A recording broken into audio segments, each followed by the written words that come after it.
going to show you how to open up a scheduled visit and enter data for a patient. So let's start with our patient here who's on day 1, and I'll just show you how we open up the series of CRFs that are contained within this visit. So these are all of the scheduled visits here. Later I'll show you how to generate an unscheduled visit. But for now, let's open the day 1. This is when you get to 2 different screens which enable you to enter this scheduled visit. So the first wants you to change the status of the visit.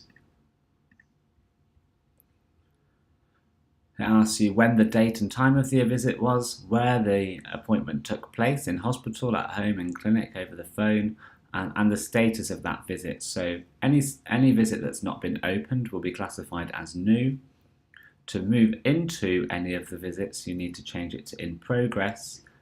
If you haven't finished but you'd like to leave the visit, it's incomplete. And if you've done everything contained within the visit and completed all of the CRFs, then that's done. So this is a visit I want to turn to in progress to open it. And the reason for the appointment, well, this is a scheduled visit because it falls on one of those days that are outlined on that dashboard there. So that's all I need to do. Click Save. And then I'll be invited to start the appointment. So click on the orange Start button. Some of these will be pre-populated. So what is the reason for the visit report? Well, the EDC knows it's scheduled.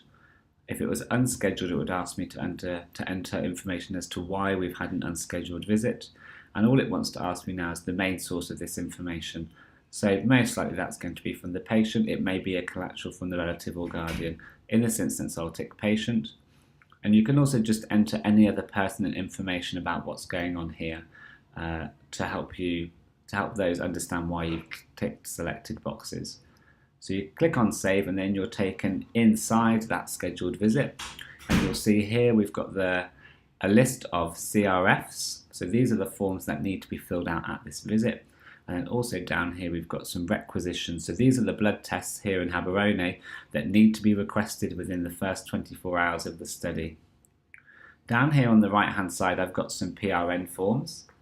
Some of these are PRNs which are always here at the side of the EDC because they're events that may need you to generate a form. So a death report, protocol deviation or violation, and to trigger an adverse event process. There's also PRN CRFs. So if I wanted to add some CRFs onto the left-hand side here, perhaps for microbiology or radiology in this instance, then I can do that. And there's also PRN requisitions, which we'll come to later. So I can add an additional blood tests which aren't listed here. So it's so that I can add anything that's not necessarily mandatory for every patient, but may be specific to that patient. So this is what this page looks like. So now we're going to go in and open up one of these forms. We'll start with the patient history. So just click on Add. And then we're in the form.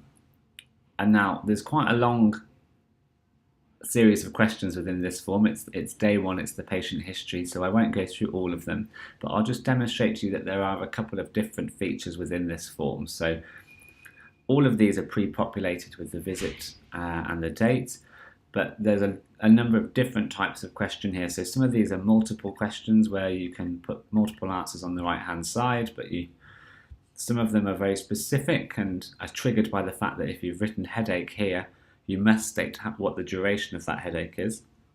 Some questions are just yes or no. Some of them are multiple choice.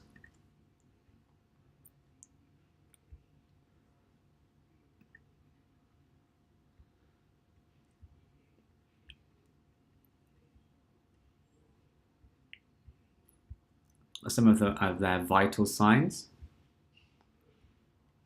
other symptoms, examination findings, and some are even drop-down boxes where you can list all of the different infections that an individual has had. And this is how these forms look.